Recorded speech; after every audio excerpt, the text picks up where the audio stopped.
good, everybody? It's your boy Kemet High back in this thing. We're here for another episode of The Break Live. You already know how this goes. Before we get started, I do want to send my condolences to PNB Rock's family, his loved ones, his kids. RIP to PNB Rock. Obviously, a double XL freshman, someone we supported from the start and very impactful in this rap game. So yeah, sleep in peace to him. Back to the break. This week we have Georgia's own Pap Chanel. So yeah, she been going crazy, and her music is everywhere, from wax to video games to TV shows. So we gonna get into all that. I'm gonna check and see if she's in the waiting room. Hello. Yo, what's good, Pat? How are you? I don't need one. How about yourself? How you feeling? How you living? I'm living good. How you feeling? I'm good. I feel amazing. I'm happy you in here right now. Definitely excited. I'm not gonna take too much of your time. You already know we're just gonna talk about how you got to this point in the rap game. So lots of dope things to talk about. You've been making a lot of moves. We're gonna get into all that. Sound cool? Thank you. I'm excited. Thank you. Yeah. Straight up. So let's go ahead. Let's start from your young days. What were you like as a kid? Like, how did you spend your time? Type of things were you into? Well, I have an older brother. Grew up with a single mother. So when I was a kid, my brother, all he wanted to do was just run around the house and freestyle all freaking day. So music is really in me, not on me, because it got to the point where I was like, hey, you want to come like that? I'm gonna have somebody with you to freestyle with. I'm the competition right now. So me and my brother, we used to always go back and forth, sing different artists' music like Wayne, Tupac, me, Nicki Minaj. That's my favorite. So I used to go crazy with her. I would sing all her mixtapes like I made them. But music is seriously in me, not on me. I grew up in a household full of hip hop, and hey, I always told my parents, whatever I do in life, I'm gonna be the greatest at it. And hey, baby, it's eating these bars up now. Man, you off to a amazing start, if I do say Thank so you. myself. Around what age were you when you were freestyling with your brother? Was this like when you were, very middle school level? Like, what age we talking? I would say I was in middle school. So I was like 8. I was between 8 or 11. That's when I really started making freestyles. And then I would get on Facebook and I would make some in my room, and people was rocking with it. Yeah, real talk. So you started off real early. Right. And I know you came up in Milledgeville. Did I say that right? Right, Milledgeville, Georgia. Word. So looking back, like, what about that environment did you appreciate the most, or do you appreciate the most? It made me extra greedy because I felt like, me being from a small town, I had to branch out and actually work towards my goals instead of me just growing up in Atlanta, a big city, and the resources are easy. But me coming from a small town, I had to get up off my ass. I really got to go out here and go get it. I cannot just sit around and think it's going to be handed to me. So I had to drive to Atlanta almost every single day to network with different artists and stuff to get my name out there. Damn. And that's at least like, what, hour 30? Yeah, hour and 30. I was eating those mouths up faithfully. Yeah, that's a lot of gas. Right. Yo, speaking of which, I was on your Twitter, being a journalist and shit, and I saw you post that you fell on Stone Mountain. So I got what happened? And tell these people about the mountain, because you can go there, but it's real. It's not like a little trail and a little hill. Like, it's sections of that mountain that are straight. Right. Like, yeah. So how did that happen? How you fall? So I got me a trainer. Shout out to Joe if you want him. So me and Joe, we walking up the mountain, and firefighters are there. Like, firefighters that had their whole firefighter suit on, and they was practicing for like the emergency. So they was running up the hill. So I was like, you know what? They running up this hill. I'm gonna try to do the same thing. I was like, they got all them clothes on. I was like, I'm inspired. Let me try to do the same thing. So I started running up the hill too. Shit. I ran up that goddamn hill. I hit the part. It was like it went in like a crevice or something. I flipped backwards. Oh, you really Shout out fell? to the old lady that came and chased me down the hill. I leaped probably like 3 good times. All right, that's crazy. That is crazy. Rest in peace to my kneecaps. No, that shit is real. I've been on that mountain maybe like 3 times, and I definitely fell 2 out of 3. So it's real. If y'all ever go to Atlanta and go to Stone Mountain, be prepared for some real stuff. It's not for the weak at all. Not for the weak. Yeah, facts. All right, so back to the music. I know you love Nicki. You speak on her being an influence. what about her artistry speaks to you the most? Like Nicki Minaj, she put her story in her music, and it really talked to my inner queen, and it inspired me to build my own story. Because even though she inspired me, I know my story is gonna be totally opposite of hers. I watched her when she used to write, when she do freestyles in the Bronx, and she was just grinding and stuff. And like me as a kid, I always just wanted to be Nicki Minaj, like how she presented her craft, like how she would wear the wigs. Her style was it was always something. She kept it going. She keeps you entertained even to this day. And I told myself, I love music so much. If I ever take it serious, which I am now, I was like, I have to let it be known that Nicki Minaj seriously got a girl mind going and keeping my creative process upscale because of how she presented everything. And shout out to Nicki, for real. Because everybody say they're a Nicki Minaj fan. Y'all don't know them but itty bitty piggy. So please relax, okay? Talk to him. Okay. Levels to the stands. It's levels to this. Okay, you're not a real Nicki fan if that's the only song you know, baby. We need some Beat Me Up, Scotty. Playtime is over. We talking about 08 days. I was in high school, middle school with pink wigs and a Barbie chain on. For real. Yeah, I respect it. All right, so you were freestyling with your brother. When did you get to the moment where you actually hopped on a mic and recorded your first track? Like, talk to me about the first song you ever put on wax. Well, I had a friend named Quan the King. That's what his artist name. He used to always rap. And one day I was in class. That was around the time I was making my freestyle videos in my room, and I would just resample a old song and just put my own spin to it. So he was in class one day. He was over there rapping and stuff. I was like, nah, you need to say this. He was like, nah, why you just won't say it? I was like, hold up, is that a challenge, Mr. Sir? Is that a challenge? So he invited me to his house later on that day. I went and I recorded it and we made a video to it. So, hey, now we here. I'm sitting here face to face with you, double XL on the break. Don't play with her, okay? Yeah, real talk. What was the track called? It was called Add It Up. Okay, straight up. Having a little fun, you know. Yeah, I feel it. How did the song do? Like, was it hitting through the gates, or was it just kind of like the first step? You know, wasn't too many people rocking with it. Yeah, I guess just how did things transpire after that track came out? Well, it really went good in like the vicinity 478 where I'm from. Like we would do like little shows and stuff where we were from, and people would know my verse. So I was like, you know what, I can really grow off of this. So it went good. I think right now it's sitting on YouTube with like 50K views, but that was like the first time I've ever rapped. I was surprised my mom even let me do it. In all honesty. How old were you when you guys dropped that track? I was 16, 15. I was in the 10th grade. Okay. Straight like that. And that's another thing I wanted to ask you too. Like, one thing I really appreciate about you and your artistry is that you have what I call it like a no mercy approach when it comes to the beat. Like, as soon as the beat drop, you going in. You ain't wasting nothing. Yeah. Was it like that when you first started rapping, or is that kind of something you adopted over the years? How I used to like pronounce stuff, and rap when I first started, my voice used to be way deeper. Like all my fans can vouch for that. Like I used to come on a song like, I'm gonna cut me a foreign, it's a coupe, so I'm gonna let your money. So I've changed my sound, but I have upgraded the bars. Like my bars have more substance in it, so I don't come as deep on my voice right now. I don't know. One day I might double back at it. I got different alter egos, different papianas, and all types of things going on. So one day I might spin a block on that deep voice. But now, when I approach a song, my bars are deeper and they have more substance, so it makes it hit harder. So that's why it sounds like I don't got no mercy, because I don't play no games now. Yeah. Hey. Train wreck. I mean, we're gonna get to some of these tracks in a second. But my last question on that note: were you Pap Chanel? And if not, like, when did you adopt the name Pap Chanel?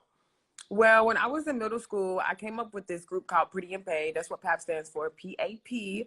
And I just wanted to make something for the females because I saw that males collab and get together way quicker than females. And once us females work together, ain't no telling what type of greatness will be made. So I made Pretty and Paid. My middle name is Chanel. Over time, them two just intertwined. I used to call myself PAP Chanel, but one day I was in Atlanta and the DJ was like, we got Pap Chanel to the stage. I was like, hold up. Like, he just really just, He just really took my acronym and turned it into a whole freaking word. And I was like, I'm okay, surprised. yeah, baby, I'm rocking with it. Okay. He might be on to something. So, Pap Chanel. Yeah, I got you. So after Add It Up came out, what tracks started like taking off for you? What tracks really, gave you buzz and let you know that it was going from your hometown to Atlanta, or even just across the South in general, and then the country? Well, one track that I've released that's on DSPs is Freestyle that went crazy, and I grew like a huge fan base Fire. of it. But Yeah. what really took it through the roof is a freestyle that I did to T Grizzly's first day out.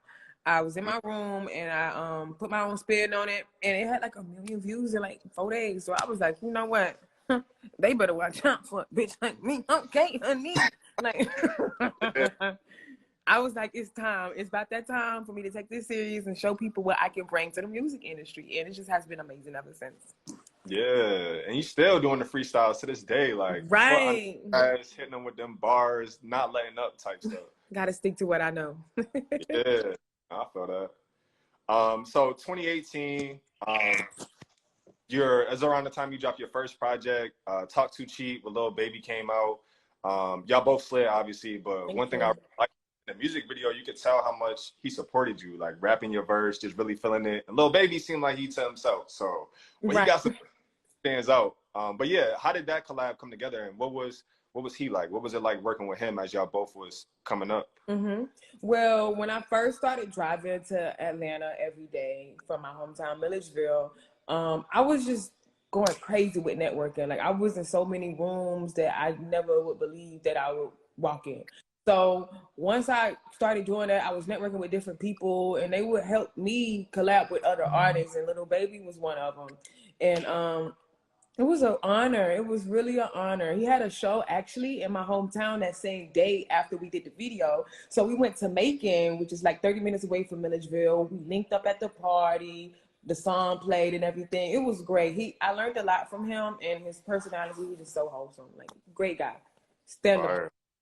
Shout out Yeah. to Lil Baby. That's my first artist, big artist, to like really acknowledge me, and we got the video done, and it was just big on big on big. Okay. Yeah, see where he at and where you at, so that's what's up. Right. Other note, I would say like an OG to both of y'all is Future. Obviously y'all ended up working with each other. When he posted that snippet to what would become Gucci Bucket Hat, it was already viral. Like people Right. was telling him to drop it. So how did you approach your verse on it? Like just knowing that it was something. First of all, it's Future. This is like Southern rap royalty, Mm-hmm. and this is that people are already anticipating. How did you put your verse down? What was your approach to that? What I did first was I brainstormed that whole song because I saw the viral video as well, like way before I was even on it. Like I didn't even think I was gonna be on it at first. But once he heard my music, he was like, "Oh yeah, I'm rocking with Shawty." He helped the chick out real good. So when I first started hearing a song, like listen to the whole full song outside of the snippet, I was like, Future really had fun on this song, but he was still spitting bars. So I was like, that's my approach. I'm gonna put a female spin on there, so all my ladies out there could be with the shenanigans, the captivities. So I brainstormed. I wrote half of it. Went to the studio that day. My engineer Swizz, long live Swizz, love you forever. I went in there and I laid it down, and everybody was like, you were on to something. Because when it went from Gucci Bucket Hat to my verse, everybody had still bobbing. I was like, you cannot fuck up the head bob. Like, no. Yeah. That's real. You cannot fuck up the head bob. So it was legendary. It was legendary. And I'm going to just say this, like, be on the lookout. It ain't the last one, okay? Okay. All right. Y'all hear that? Yo, on that note, I was gonna ask too, like, so we just talked about Lil Baby, we just talked about Future.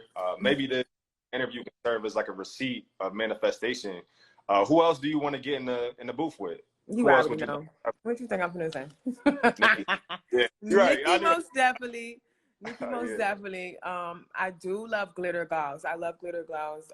Who just got signed to QC. Yeah. I would love to get one in with Kevin Gates. I feel like that would be like so freaking funny. You know what though? Every artist right now has at least one song that I really, really like. So I'm open to work with every single body. Like I'm down to do it. But right now, I'm working on this project. I got like 2 to 3 features already on it, and it's gonna release before this year is out. And hey, We just gonna say we finna shake the world with this one. I got some new collabs on there that I have been saying previously that I would love to collab with. So Okay, all right. it's We know how up you. and it's stuck. Yeah, much to be expected. Um, Always. so what's the breakdown on your? I know you're signed to a couple different labels. What year did you sign to each? Because it seemed like it's been like a constant elevation, which just shows, I think, speaks to the work that you've been putting in. Yeah, how did those transpire? Like, what year did you sign to each? Well, I signed to an independent label, 1865, in 2020, like Mayish. Worked my Okay. ass off. Got into a joint deal with 1865 and 4th and Broadway in 2001. And now it's 2022, 4th and Broadway done upgraded. Now we Def Jams. Like, what's good? And like, Yeah. elevation and celebration. And another track, obviously, by 2020, Pretty and Paid was out. Pretty and Paid 2.0 dropped last year. It's got Applejack's on it. Crazy Samples Down for My Niggas by C Murder. Love that track. Yeah, shout out to all the bros. But yeah, what's the story on how that track came together? Because fire is the only adjective I could use to describe it.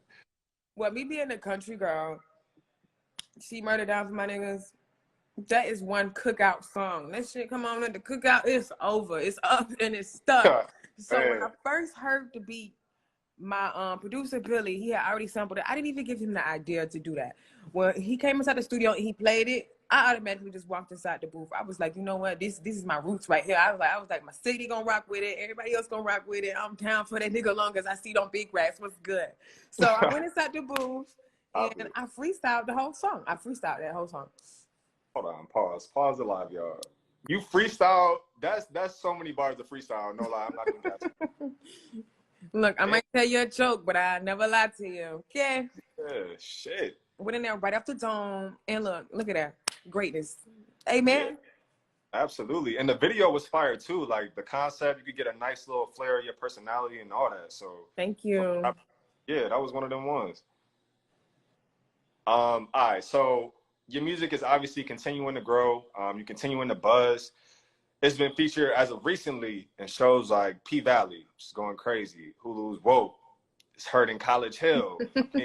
Biggie is on the Madden 23 soundtrack. You're everywhere right now. Yeah, like it's becoming bigger than rap. I feel like when you touch areas like that. So what does it mean for you to secure placements like in video games and on television and continue to expand your legacy in those different areas? It's like it makes my heart so warm because I put in a lot of hard work and like it's hard to keep one foot in front of the other sometimes in the music industry because everything in life has its highs and lows. So you just got to head on. But when I get those placements, it shows me every time patience is a virtue and you just got to keep moving, stick to what you know, and just keep elevating. Yeah. Like some placements, that's like me walking across the stage and getting a Grammy. Yeah, not. So when I actually that feeling for real in real life in that time, it's gonna be crazy. So them placements is just a big like shorty, like you doing a damn thing. And the crazy part about it, these are old songs that are getting placed on there. So when I really project, I know it's so many more that's gonna be on the way. Like God is showing out for the kid. Okay. Yeah, things are catching on fire for sure. On that note, if someone made like a movie or a show about your life, your legacy, what track would you use as the intro? It could be yours, could be someone else's. Anything come to mind?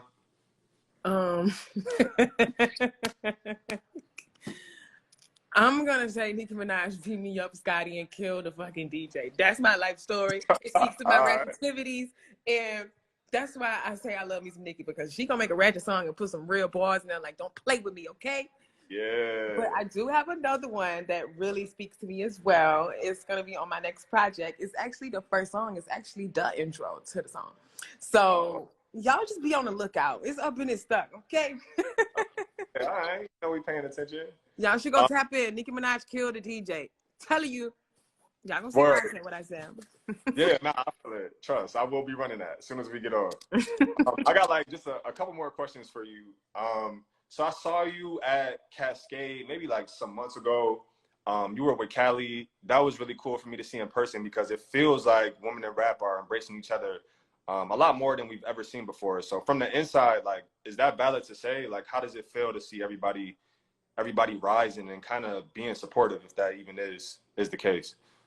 It's amazing because I feel like when I see another female artist start like as an upcoming artist and it like manifests to something way bigger, it gives me a lot of inspiration and it shows me like, hey, keep going, like keep freaking going. Cause Callie, I had to like I was at a photo shoot one day like years ago and she was there because her homegirl was in the photo shoot, and at that time I don't even think she was really taking music serious. And it's just amazing to see like the level that she's at right now and how she just keep elevating over and over daily and daily. It's crazy. Her, Lakia, Mulatto, shout out to all y'all. Y'all going crazy. I'm saying you really inspiring a country girl over here. I'm telling you. Yeah, and you yourself too. Like, don't be too humble. You know what I'm saying? Oh yeah. We don't talk about me the whole time, baby. Okay. Yeah. All right. Never sleeping on a pad. I never sleep on myself, but I will give credit when it's due every time. Shout out to the female artists right now. We taking over, and you mans, hey, don't drop your nuts. I'm telling you right now. All right. So Pretty and Paid came out in 2020. Second installation last year. What's next for you music wise? I know you said you were working on a project. Anything else you could share about it or that you want to share about it? I have a single on the way. It's in the microwave, and when it go beep beep beep, I need all my fans to tune in. Don't play with me.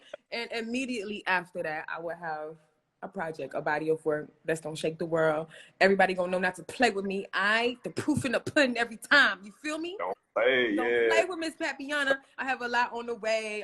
Even outside of music, I got merch. Got some more placements, and a bitch been putting in some work. I've been not turning the left hand with the right hand doing. So y'all just turn on post notifications on my page because I'm finna shock the world. I'm not giving them warnings, okay? Hall of Fame Club. My last question to you: how do you want your legacy to be remembered in this rap game? I want to show people that, like, hey, anything that you put your mind to, you can achieve it. If you believe it, you can freaking achieve it. I want kids and little girls to get that effect that I felt from when I was watching Nicki Minaj and Foxy Brown when I was a kid. I want people to know that I really put blood, sweat, and tears in this. And hey, baby, whatever you do in life, just make sure you're the best at it. And it's so easy, okay? So easy once you put your mind to it. Everything's easy. It's just your mind, okay? My legacy is gonna be goddamn remembered forever, okay? Yeah. So. Oh yeah, look, Rolling Loud. We're Rolling Loud next Sunday. Oh, straight up. Is it Rolling Loud New York? Did that one pass already? Rolling Loud New York. Yes, Captivity's in full effect. Pull up on me. You see how the legacy already building? Yeah. These for all the young boys and young girls out there. I'm from the country. My population in my hometown ain't even over 20,000, and I'm at Rolling Loud in New York. 1,000 miles away. Over 1,000 miles away. Over. Yeah. Now that's beastie. Well, good luck on the show. Is that going to be your first festival performance, or is that just part of the lineup? Yes, that's my first festival performance. Oh, fire. Oh, yeah. So you about to go stupid. Straight like that. Yeah, right. Stay like that. That was all I had for you. Anything else you want to add? Anything you want to say to the people? Leave them with? Y'all just stay tuned in. I really appreciate everybody for the love. All my day ones, I see y'all in the comments. It's infinity love. It's a Pap world. If you hating, you just living in it. Wow. All right. Straight up. Pap, I appreciate you for taking the time. Much love and, see your success. Thank you so much. It was great. For sure. Likewise. I'll holler. Peace. Peace.